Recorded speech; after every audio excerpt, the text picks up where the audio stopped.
Les 1001 nuits. Aladin et la lampe merveilleuse. Un magicien, un trésor et un bon génie. Les contes des 1001 nuits sont des contes populaires en langue arabe datant environ de 900 avant Christ. La belle Sherazade aurait raconté au calife de Bagdad ces histoires fascinantes au cours de 1001 nuits, avant de conquérir le cœur de son maître. Aladin était fils d'un pauvre tailleur. À la mort de son père, il reçut la visite d'un magicien mort. Celui-ci les mena dans les montagnes et prononça tant de paroles magiques que la terre finit par s'ouvrir. Découvrant un long escalier menant vers le bas.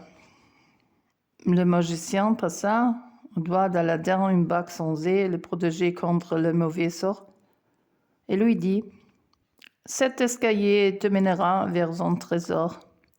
Tu y trouveras une lampe à huile. Ramenez-la. » Aladin descendit les marches et arriva dans une pièce emplie d'or et d'argent. Il ne toucha à rien avant d'avoir trouvé la lampe convoitée par le magicien. Sur le chemin du retour, il traversa un jardin avec des arbres dont les fruits étaient de perles, des diamants, des rubis et autres pierres précieuses. Aladin cueillit des joyaux de chaque couleur et en remplit ses poches. Les magiciens l'attendaient à l'entrée de la grotte.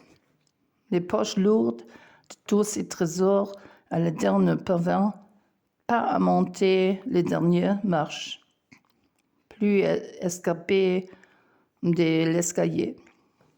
« Donnez-moi d'abord la lampe et je t'aiderai à sortir de là, » lui dit le magicien. Malgré ses efforts, Aladin n'y parvenait pas. Pendant patience, le magicien referma l'entrée de la grotte, laissant Aladin seul dans l'obscurité. Pendant 2 jours, Aladin erra sans retrouver aucun moyen de s'échapper. Épuisé, il se souvint soudain de l'anneau que le magicien lui avait donné et le fit tourner autour de son doigt. Un bon génie sortit de la lampe et fit sortir Aladin de la grotte. Quand il arriva chez lui, sa mère voulut lui servir à manger, mais elle n'avait plus de pain. Aladin lui proposa de vendre la lampe. Pour la nettoyer, la mère d'Aladin la frotta avec un torchon. Le bon génie apparut à nouveau et dit « Je suis ton esclave et je suis prêt à t'obéir. » « Apporte-nous à manger, » ordonna Aladin. La table se chargea bientôt de plats en argent remplis de mets délicieux.